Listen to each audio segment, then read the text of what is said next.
मुलींच्या शिक्षणासाठी 100% फी माफ. तर हो, हे खरं ऐकलंय तुम्ही. 100% फी माफ असणार आहे मुलींच्या शिक्षणासाठी. तर आता आजच्या व्हिडिओमध्ये आपण बघूया की कोणत्या मुलींसाठी आणि त्यांची कॅटेगरी काय असेल आणि त्यांना काय ॲप्लिकेबल असेल आणि तुमच्या कोणत्या कोर्सेससाठी तुम्हाला फी माफ असू शकते. तर तेच आपण व्हिडिओमध्ये बघणार आहोत आणि व्हिडिओला शेवटपर्यंत बघा, कारण हे व्हिडिओ मिस झालं की तुम्हाला समजणार नाही कोणत्या स्टुडंटला फी माफ आहे आणि कोणत्या स्टुडंटला नाही, आणि तुम्हाला ॲडमिशन घेताना कॉलेजकडून ठगवून दिलं जाईल आणि युनिव्हर्सिटीकडून सुद्धा ठगवून जाऊ शकते. त्यामुळे व्हिडिओला शेवटपर्यंत बघा आणि व्हिडिओला मिस नका करू. जर व्हिडिओ आवडले असेल लाईक करा, शेअर करा आणि सबस्क्राईब करून ठेवा. जर तुम्ही सबस्क्राईब करून ठेवले तरच तुम्हाला नवीन व्हिडिओ येतील आणि नवीन अपडेट्स तुम्हाला लवकरात लवकर माहिती पडतील. आणि सोबतच व्हॉट्सअप ग्रुपला जॉईन करून ठेवा. व्हॉट्सअप ग्रुपची लिंक तुम्हाला व्हिडिओच्या डिस्क्रिप्शनमध्ये मिळून जाईल. तर आता बघूया आपण व्हिडिओमध्ये. तर आता बघा, ह्या व्हिडिओमध्ये आपण बघत आहोत 100% फी माफ. आता फी माफ कोणत्या स्टुडंटसाठी असू शकते, कोणत्या कॅटेगरीच्या स्टुडंटसाठी असणार आहे. तर बघा, जे स्टुडंट आहेत EWS category, OBC category, SEBC category आणि ऑर्फन गर्ल्स, सोबतच SC आणि ST स्टुडंट, हे सगळे जे गर्ल्स आहेत त्यांच्यासाठी जे फीस आहे ते माफ राहणार आहे. तर ते आता कोणत्या कोर्ससाठी ॲप्लिकेबल असू शकते. तर ते बघा, आता जेही आपले मेडिकल आहे, इंजिनिअरिंग आहे, याच्यामध्ये सुद्धा ॲप्लिकेबल असू शकते. पण आता आपण बघणार आहोत मेडिकलबद्दल. तर मेडिकलमध्ये बघा, MBBS, BDS, BAMS, BHMS, BUMS, BPTH, BASLP, BSc nursing, post BSc nursing, MSc nursing आणि अदर गव्हर्नमेंट UG आणि PG, हे सगळ्यांसाठी ॲप्लिकेबल असणार आहे. हे सगळे मेडिकल कोर्स आहेत जिथे ॲप्लिकेबल आहे तुमची 100% फी माफ. आता तुम्ही ह्या कोर्समधून कोणत्याही कोर्सला ॲडमिशन घ्या तर त्याच्यामध्ये तुम्हाला 100% फी माफ असणार आहे. तर ॲडमिशन घेताना आता कसं क्रायटेरिया राहणार आहे, त्यांची इन्कम किती पाहिजे, तर इन्कम किती लागणार आहे आणि त्यांची कंडिशन काय असेल एलिजिबिलिटी क्रायटेरियाची, तर ते आता बघू. एलिजिबिलिटी क्रायटेरिया काय आहे, तर पहिलं तुम्ही समजून घ्या एलिजिबिलिटी क्रायटेरियामध्ये काय. तर तुम्हाला असं कोणता क्रायटेरिया आहे ज्याच्यामधून तुम्हाला ॲडमिशन मिळेल आणि तुमचं इन्कम किती असेल त्या हिशोबाने ॲडमिशन मिळेल. तर बघा, तर जे कॅप राऊंड आहे, आता तुम्ही कॅप राऊंड थ्रू ॲडमिशन घेतले, हे जे आता 2 मिनिटं आधी मी कोर्सेस सांगितले त्या कोर्सेसमधून तुम्ही कोणत्याही कोर्सला ॲडमिशन घेत असाल, पण त्या ॲडमिशन घेताना तुम्ही काउन्सिलिंग थ्रू म्हणजे कॅप राऊंड थ्रू ॲडमिशन घेत असाल तरच तुम्ही एलिजिबल राहणार आहात. आणि जर तुम्ही घेत असाल मॅनेजमेंट कोटामधून ॲडमिशन किंवा इन्स्टिट्यूट कोटा, तर तुम्हाला हे फीस राहणारच आहे, कारण मॅनेजमेंट कोटा म्हणजे डायरेक्ट ॲडमिशन आणि इन्स्टिट्यूट कोटा म्हणजे पण डायरेक्ट ॲडमिशन होत असते. तर त्यामध्ये स्कॉलरशिप वगैरे काही नाही असत. त्यामुळे जे तुम्हाला फीस माफ आहे ते राहणार नाही. आणि जर तुम्ही ॲडमिशन घेत असाल कॅप राऊंड थ्रू तर तुम्हाला 100% फी माफ राहणार आहे. आणि त्यानंतर बघा, जे इन्कम आहे, आता इन्कम किती लागणार आहे तुम्हाला, तर इन्कम लागणार आहे ॲन्युअली 8 लाखापेक्षा कमी. आता OBC स्टुडंट असो किंवा SEBC स्टुडंट असो, हे स्टुडंट त्यांना 8 लाखापेक्षा कमी इन्कम असेल ॲन्युअली, म्हणजे एका वर्षात 8 लाखापेक्षा कमी इन्कम असेल तरच त्यांना जे 100% फी माफ आहे ती मिळणार आहे. सोबतच बघा, EWS कॅटेगरीचे स्टुडंट त्यांच्यासाठी, त्या मुलींसाठी मॅन्डेटरी असणार आहे सर्टिफिकेट त्यांच्या, आणि ऑर्फन गर्ल्ससाठी त्यांच्या पण सर्टिफिकेट मॅन्डेटरी असणार आहे. आणि SC ST साठी तर तुम्हाला माहितीच आहे की त्यांचे डॉक्युमेंट्स लागतात, त्यांचे सर्टिफिकेट लागणार आहे. तर हे सगळं क्रायटेरिया आहे आणि कंडिशन्स आहे जे की तुम्हाला 100% फी माफसाठी लागणार आहे. तर लक्षात ठेवा, ॲडमिशन तुमचं मॅन्डेटरी आहे की कॅप राऊंड थ्रू झालं पाहिजे आणि ॲन्युअल इन्कम तुमच्या 8 लाखापेक्षा कमी पाहिजे आणि तुमचे सर्टिफिकेट पाहिजे. तुमची कास्ट सर्टिफिकेट वगैरे तुम्हाला OBC स्टुडंटला लागत असते, हे लक्षात घ्या. आता बघा, जे इन्स्टिट्यूट आहेत त्यांना कोणत्या अशा इन्स्टिट्यूट आहेत जिथे अप्लिकेबल असतील हे 100% फी माफ आणि कुठे नाही असतील, तर ते पण आपण बघणार आहोत. तर बघा, जे गव्हर्नमेंट कॉलेज आहेत, गव्हर्नमेंट कॉलेज सोबतच semi government colleges, government approved college आणि government aided college, non granted college म्हणजेच जे गव्हर्नमेंटच्या पॉलिसीमध्ये येतात, आणि पब्लिक युनिव्हर्सिटी आणि गव्हर्नमेंट अप्रूव्ड युनिव्हर्सिटी, तर हे सगळ्यामध्ये तुम्हाला जे 100% फी माफ आहे ते राहणार आहे. म्हणजे समजून घ्या, जे गव्हर्नमेंट कॉलेज आहे आणि गव्हर्नमेंट फंडेड कॉलेज आहेत, जी युनिव्हर्सिटी गव्हर्नमेंट थ्रू चालत असते, त्या युनिव्हर्सिटीला कॉलेजला सगळ्यांना 100 फी माफ असणार आहे. पण सोबतच जे प्रायव्हेट युनिव्हर्सिटी आहे किंवा प्रायव्हेट कॉलेजेस आहेत आणि त्यांचे स्वतः सेल्फ फंडेड करतात, जे गव्हर्नमेंट फंडेड करत नाही, त्या कॉलेजला कदाचितच मिळणार नाही 100% फी माफ नसणार आहे, त्यांना तुम्ही डायरेक्ट ॲडमिशन घेऊ शकता. जर तुम्हाला पैसे भरायचे असतील तर तुम्हाला 100% तिथे भरावं लागेल आणि तिथे ॲडमिशन घेऊ शकता. तिथे गव्हर्नमेंट फंडेड काही राहणार नाही. तर जे गव्हर्नमेंट फंडेड कॉलेज असणार आहे किंवा गव्हर्नमेंट कॉलेज असणार आहे त्यामध्येच तुम्हाला पैसे भरावे नाही लागतील. आता बघा, जे 100% फी माफ आहे तर कशामध्ये जे पेएबल असतील कोणती फीस आणि कोणती फीस पेएबल नाही असणार आहे. तर गव्हर्नमेंट फंडेड कॉलेजमध्ये बघा तुम्हाला तुमची ट्युशन फी माफ असणार आहे 100%. जशी तुम्हाला एखाद्या कॉलेजची बघा 90 हे असेल तुमची 1000 फीस असेल पर इयरची, तर तुम्हाला 90,000 हे तुमची गव्हर्नमेंटकडून येईल कॉलेजला. जर SC वाले स्टुडंट असतील तर त्यांच्या अकाउंटला येत आहे आणि जर OBC वगैरे असेल तर त्यांची डायरेक्ट कॉलेजला येते गव्हर्नमेंटतून.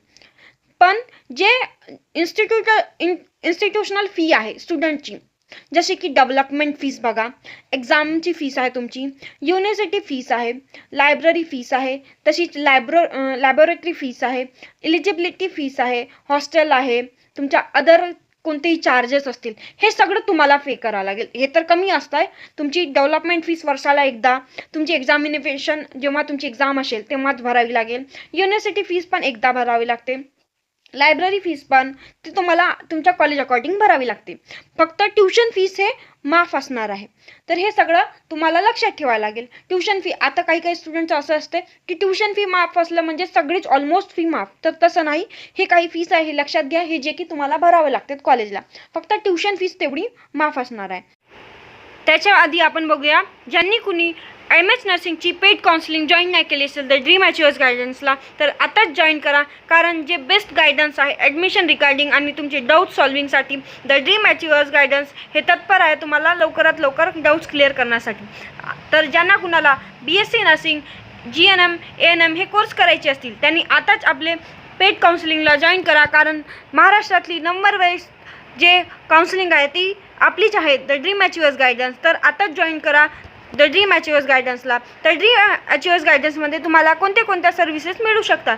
तर बघा, जे करिअर आहे तुमचं पर्सनलाइज ते गायडन्स मिळून जाईल. त्यानंतर तुमच्या कॅप रजिस्ट्रेशन, फॉर्म फिलिंग हे सगळं आपण करून देणार आहोत. सोबतच जे कोर्स आणि कॉलेज सिलेक्शन गायडन्स आहे ते सुद्धा आम्ही करून देणार आहोत, कारण तुम्हाला वेळेवर समजत नसते कोणते कॉलेज जॉईन करायचे आणि कोणते कोर्स जॉईन करायचे. तुमचे पर्सेंटाईल अकॉर्डिंग आम्ही ते सगळं करून देतो. बेस्ट फिट कॉलेज म्हणजे तुमची प्रोफाईल, बजेट आणि लोकेशन अकॉर्डिंग आम्ही कॉलेज सिलेक्ट करून देत असतो. तुमचे जेवढे पर्सेंटाईल असतील त्या अकॉर्डिंग तुम्हाला त्या पर्सेंटाईलमध्ये बेस्ट कॉलेज मिळवून देत असतो. तर बघा, चॉईस फिलिंगसाठी अजूनसुद्धा सपोर्ट करत असतो. जेवढेही तुमचे राऊंड असतील, कॅप राऊंड, तितक्या कॅप राऊंडमध्ये चॉईस फिलिंगसाठी सपोर्ट करतो. सीट अलॉटमेंट झाली की नाही किंवा ॲडमिशन सपोर्ट असेल ते सगळं करून देत असतो आम्ही. आणि तुमचं डॉक्युमेंट व्हेरिफिकेशन आहे ते सुद्धा करून देत असतो. त्याच्यानंतर बघा, जे तुमच्या मॉपअप राऊंड असतील किंवा इन्स्टिट्यूट राऊंड असतील, तुम्हाला तिथे सुद्धा जायचं असेल तिथे पण गायडन्स देत असतो द ड्रीम अचिव्हर्स गायडन्स. आणि लास्टला म्हणजे तुमचं ॲडमिशन झालं तर आम्ही तुम्हाला तिथे न सोडता आम्ही तुमच्या ॲटलिस्ट लास्ट डिग्रीपर्यंत तरी तुम्हाला सपोर्ट करत असतो, कारण तुमची डिग्री निघाल्यानंतरच आम्हाला माहिती पडते की खरंच आमचं स्टुडंट निघालं आहे, डिग्री झालेली आहे. तर ज्यांना कुणाला आताच जॉईन करायचं असेल आमची द ड्रीम अचिव्हर्स गायडन्सची पेड काउन्सिलिंग तर आताच जॉईन करा, कारण जे मागल्या वर्षी होतं तिथे 120+ स्टुडंटचं आम्ही ॲडमिशन करून दिलं होतं. हे फक्त इथे ऑफिशियली दाखवले गेलं आहे, अनऑफिशियली आम्ही इथे काही स्टुडंट दिलेले नाहीत, म्हणजे इथे डाटा विजिबल नाही केलं आहे. तर 120+ स्टुडंटचं ॲडमिशन करून दिलं आहोत आणि त्याच्यामधून 43 स्टुडंट असे गव्हर्नमेंटला गेले आणि 77 स्टुडंट असे सेमी गव्हर्नमेंट किंवा टॉपच्या प्रायव्हेटला गेले आहेत. तर ज्यांना कुणाला ड्रीम अचिव्हर्सची काउन्सिलिंग जॉईन करायची असेल तर तुम्हाला दिलेल्या गेल्या स्क्रीनवरचे नंबर तुम्ही आताच तिथे मेसेज करू शकता, DM करू शकता. सोबतच व्हॉट्सअप ग्रुपला जॉईन करा, तिथे सुद्धा तुम्हाला नंबर मिळून जातील, तिथे जॉईन करू शकता. व्हॉट्सअप ग्रुपची लिंक तुम्हाला व्हिडिओच्या डिस्क्रिप्शनमध्ये मिळून जाईल. आणि द ड्रीम अचिव्हर्स गायडन्सची पेड काउन्सिलिंगची फीस फक्त 2499 आहे. तर ह्या 2499मध्ये तुम्हाला एवढे सारे फीचर्स कोणीही काउन्सिलिंग देत नसते. जरी तुम्हाला दुसरी काउन्सिलिंग देत असेल तर तुम्ही तिथेही जाऊ शकता, पण आपल्यासारखी काउन्सिलिंग कोणीच करत नाही आणि इतके फीचर्स कोणी देत नाही. लास्ट टिल डिग्रीपर्यंत कोणी सपोर्ट करत नाही, पण द ड्रीम अचिव्हर्स गायडन्स ही तुम्हाला लास्ट डिग्रीपर्यंत सपोर्ट करत असते. तर आताच जॉईन करा द ड्रीम अचिव्हर्स गायडन्सची काउन्सिलिंग. त्याच्यानंतर बघू आपण तुम्हाला डॉक्युमेंट कोणते कोणते रिक्वायर्ड राहणार आहे. तर बघा, जेव्हा तुम्ही स्कॉलरशिपचा फॉर्म भरत असाल आणि तुम्हाला हे जेव्हा 100% फी माफ पाहिजे असेल तर तुम्हाला कॉलेजला जाताना हे डॉक्युमेंट्स घेऊन जावे लागतील. तर आता कोणते कोणते डॉक्युमेंट्स लागतील. CET स्कोर कार्ड म्हणजेच एंट्रन्स एक्झाम स्कोर, जे तुम्हाला रिझल्ट आलेला आहे ते स्कोर कार्ड तुम्हाला ठेवा लागेल, म्हणजेच रिझल्ट CETचं. कॅप अलॉटमेंट लेटर, जेव्हा तुम्हाला कॉलेज अलॉट झालेलं असेल तर सिलेक्शन लेटर, अलॉटमेंट लेटर म्हणून तुम्हाला येत असते, त्याची रिसिप्ट म्हणजेच तुम्हाला जे कॉलेज लागलेलं आहे सिलेक्शन लेटर तुम्हाला डाउनलोड करून घ्यावा लागेल आणि तो ठेवा लागेल. मग ॲडमिशन कन्फर्मेशन रिसिप्ट, आता ॲडमिशन कन्फर्मेशन रिसिप्टमध्ये तुम्हाला कॉलेजला जे रिसिप्ट मिळालेली आहे ती. त्यानंतर बघा, इन्कम सर्टिफिकेट, तुम्हाला 1 वर्षाची इन्कम सर्टिफिकेट सुद्धा लागणार आहे. आता तुमची ॲन्युअली इन्कम किती आहे ते त्यामध्ये दिसली जाईल. जर 8 लाखपेक्षा कमी असेल तरच तुम्हाला 100% फी माफ, नाही तर तुम्हाला फीस भरावी लागेल. मग त्यानंतर कास्ट सर्टिफिकेट, ज्या स्टुडंटला कास्ट सर्टिफिकेट अप्लिकेबल आहे, जसेच OBCचे स्टुडंट त्यांना लागेल. सोबतच त्यांना लागतंय कास्ट व्हॅलिडिटी, जे स्टुडंटला कास्ट व्हॅलिडिटी लागते त्यांना सुद्धा ठेवावी लागेल कास्ट व्हॅलिडिटी पण. सोबतच डोमेशियल म्हणजेच नॅशनॅलिटी सर्टिफिकेट हे सुद्धा लागते. त्यानंतर बघा, नॉन क्रिमिलियर, आता हे नॉन क्रिमिलियर लागते OBC आणि SEBC स्टुडंटसाठी.